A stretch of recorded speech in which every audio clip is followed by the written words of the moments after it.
अपराधियों की तरह उनको कुछ सालों में रिहा कर दिया जाएगा। वो यही पर हम भी घसीटे गए थे उन बेटियों के साथ। हम सब महिलाओं को घसीट कर कहीं बवाना, कहीं कापासेरा और कहीं कहीं जेलों में ठूस दिया, जो रात को 9 बजे। रितु जी ने ठीक ही कहा, हम हर दिन झेलते हैं ये यातनाएं।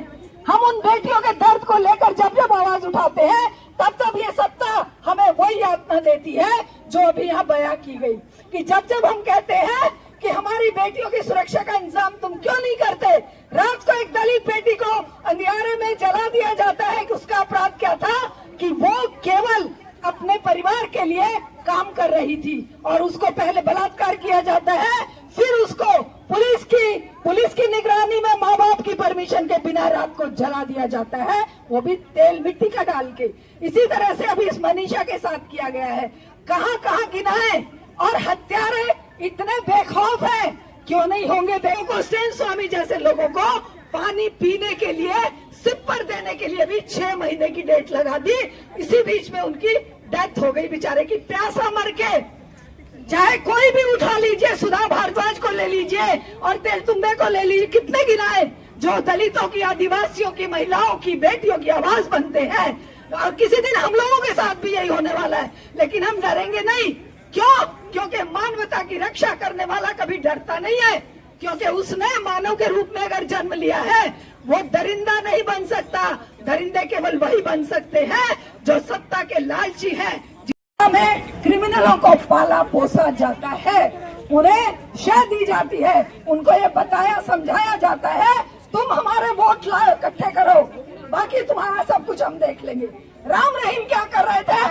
राम रहीम 5 करोड़ 10 करोड़ लोगों की वोट एक सत्ता को दे रहे थे। सत्ता जब कांग्रेस की हो तो कांग्रेस के लिए, और जब बीजेपी हो बीजेपी के लिए। जो भी सत्ता हो उसी तरफ पलटी मार जाएंगे, बेटियों के साथ बलात्कार करेंगे, कुकर्म करेंगे। इसी तरह आशाराम ने किया, ये सारे उनके पैर पूजते हैं जाके। कोई भी नेता बता दीजिए, आज भी जितने गुरु और घंटाल बैठे हुए हैं, सबके पैरों में नेता पड़े हुए हैं, जबकि उन्हें पता है ये बेटियों के साथ दुराचार करते हैं। चिन्मयानंद का केस देख लीजिए, अल्टीमेटली उस बेटी को ही जेल में पहुंचा दिया था। तो साथियों, लड़ाई किसी एक व्यक्ति की नहीं है, किसी एक वर्ग की नहीं है, किसी एक समाज की नहीं है। यह लड़ाई हम संपूर्ण आधी आबादी की, 50% आबादी की है, और संपूर्ण पुरुष और महिला जब तक एकजुट होकर लड़ेंगे नहीं, जाति धर्म और मजहब के सारे भेद भूलेंगे नहीं, तब तक ये लड़ाई जारी रहेगी और इन दरिंदों को सजा नहीं मिलेगी। और इस व्यवस्था के खिलाफ एकजुटता ही हमारी बेटियों की सुरक्षा का सबसे बड़ा एक हथियार है, और वो हथियार लेकर आज हम आपके बीच में हैं।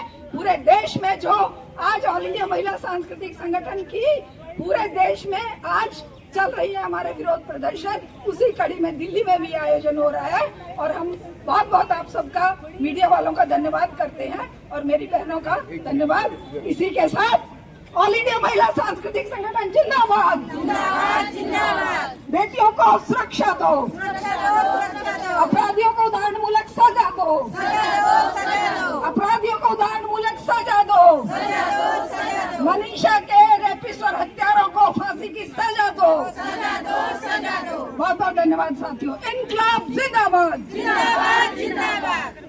सरकार अपराधियों को संरक्षण देना बंद करो, अपराधियों का साथ देना सरकार बंद करो।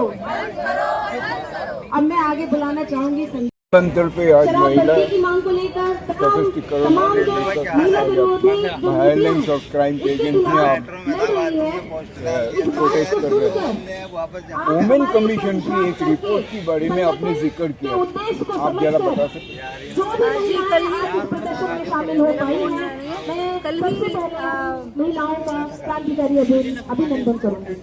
कल ही ट्रिब्यून में रिपोर्ट छपी है, जिसमें कहा गया है कि नेशनल विमेंस कमीशन ने एक रिपोर्ट जारी करी है, जिसमें कहा गया है कि दिल्ली एनसीआर जो है और फरीदाबाद सबसे ज्यादा मतलब क्राइम वाले, महिलाओं के प्रति होने वाले क्राइम में सबसे पहले नंबर।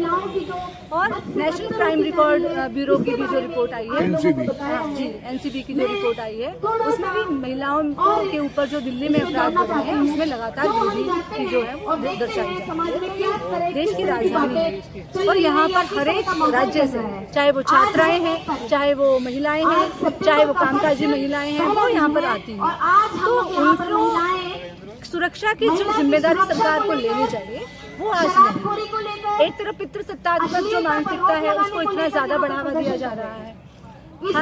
आपने देखा अभी एनसीईआरटी की 7वीं और 8वीं की किताबों में से नूरजहां को और रजिया सुल्तान को हटा दिया गया। इसके अलावा भी लगातार टीवी के माध्यम से, प्रचारों के माध्यम से विमेन को एक बॉडी के रूप में दिखाया जा रहा है। ओनली ए बॉडी, एक मतलब कमोडिटी है, वो कमोडिटी फॉर कमोडिटी।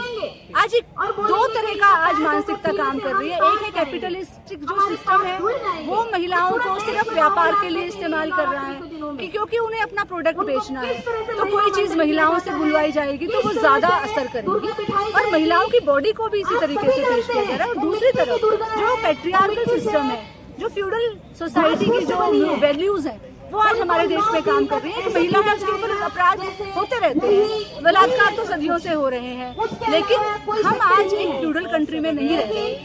आज हम इस कैपिटलिज्म के खिलाफ आवाज उठा रहे हैं कि ये कैपिटलिज्म पूरे देश का दुश्मन बन चुका है और आज महिलाओं पर होने वाले जो अपराध हैं उनको बढ़ावा दिया जा रहा है। इसके खिलाफ हम आज आवाज उठा रहे हैं। भारत सरकार का 2 मंत्रालय है, WCD और सोशल जस्टिस। इन दोनों के ऊपर आपको कितना मतलब ये है जो इन दोनों मंत्रालय को विश्वास किया जाए?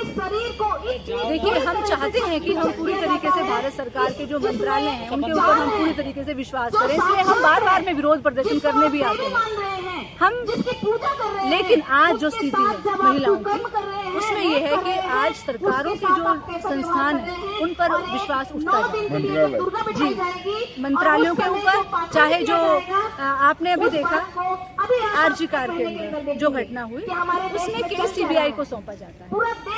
सीबीआई ने उन्हीं सब चीजों के ऊपर स्टैंप लगाई जो ऑलरेडी बंगाल पुलिस जो है वो फैक्ट्स सामने लेकर आई। तो आप क्या विश्वास करोगे, जबकि हम जानते हैं कि ये भी बोला गया, ये भी मीडिया में आया कि पूरे के पूरे जो सबूत थे, उन सबूतों को हटाने के लिए सरकार की तरफ से भरसक प्रयास किए गए, क्योंकि जो अपराधी जो थे वो बहुत बड़े बड़े ऐसे अपराधों में लिप्त हैं जिनको सरकार को बचाना बहुत जरूरी है, जो सरकार के लिए भी बहुत जरूरी है। और ये नेक्सस जो है वो हम आज हर जगह देखते हैं, सिर्फ वेस्ट बंगाल की बात नहीं है। ये नेक्सस जो है वो प्रशासन का, अपराधियों का, पॉलिटिशियंस का, ये नेक्सस जो काम कर रहा है ये बहुत खतरनाक है। जो महिलाओं की जो डिग्निटी है उसको थ्रेट है उसके लिए। तो हम चाहते हैं कि सरकार निष्पक्ष रूप से जो अपराधी हैं उन अपराधियों को ढूंढे, उनको जल्द से जल्द गिरफ्तार करे, ताकि एक डेटरेंट जो है वो समाज में कायम हो सके, ताकि आगे आने वाले जो अपराधी हैं वो डरे अपराध करते हुए।